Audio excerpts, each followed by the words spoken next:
بۆ لەم و دووە هەر هاوڵاتێک لە هەر مامەڵەیەکی کڕین و فرۆشتنی ئۆتۆمبیلدا بە ئۆتۆمبیلە نوێکان و کۆنەکانیشەوە دەبێت بڕی لە 105 لە نرخی ئۆتۆمبیلەکە باز بدات بە حکومەت. واتە گەر ئۆتۆمبیلێک نرخەکەی $10,000 بێت دەبێت $500 بداتە حکومەت. جگەلەوەش با بڕی لە 100 باج خراوەتە سەر جگەرە و خواردنەوە کحولیەکان و شەربەت. کارتی تەلەفۆن و ئینتەرنێتیش بە بڕی لە 120 باجیان خراوەتە سەر و بۆ هەر بلیتێکی فڕۆکەش 25,000 دینار لە هاوڵاتیان وەردەگیرێت. بەڵێ ئێستا بۆتە یاسا ئەوانە گومرجیان لەسرە و گومرگەکەیان بە تایبەتی بەنسبەت مەشروباتی کحولیوە حتا عەسایری تایە شەربەت و ئەوانە کە لە 100 گومرگەکەی زیادەکە و سیارە لە کاتی هەموو فرۆشتنەکە هەموو عملیەیەکی بەیعا لە دائیرەی مرورە ئەبێ لە 105 دیسان زەریبە بدە کە ئەمە پێشنیاری لیژنەی دارایی بوو بۆ ئەوەی زیاتر داهات پیا بکەن بۆ حکوومەتی اتحادی.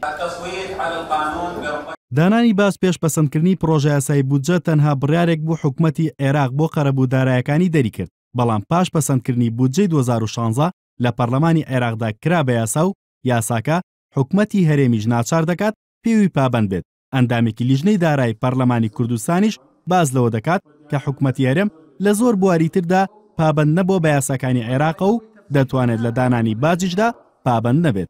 لە ڕاستیا هەرێمی کوردستان پێویستە خۆی پرۆژە یاسای بودجێ هەبێ، خۆی بڕیار لە چارەنووسی خۆیدا وەک چۆن ئێمە ئێستا لە ڕووی کارگەڕی و ئیداریەوە بەشێکین بە پێی یاسا لە عێراق، بەڵام لە هەمان کاتا عێراق هەموو قوتی خەڵک و موچەخۆرانی لێرە بڕیوە. هاوڵاتیانی هەرێمی کوردستان ماوەی 2 ساڵە بە قەیرانێکی سەختی داراییدا تێدەپەڕن و فەرمانبەران موچەی 3 مانگی ڕابردویان هێشتا لای حکومەتە.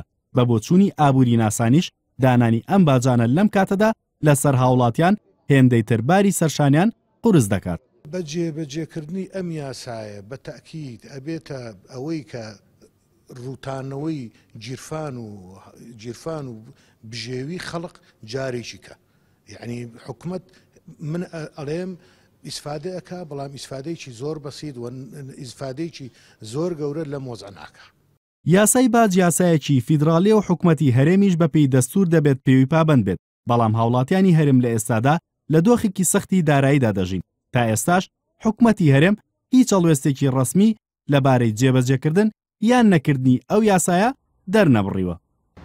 لەم دۆخە دارایە قورسەی لە هەرێمی کوردستاندا هەیە، ئەو یاسا باجەی کە دانراوە هێندەی تر باری سەرشانی هاوڵاتیان قورس دەکات. ئاخۆ لە دۆخێکی وادا حکوومەتی هەرێم پابەندی ئەو یاسایە دەبێت یان هاوڵاتیانی ئەم هەرێمە لە باش دەبەخشرێن. هاوکاریاسین NRT سلێمانی.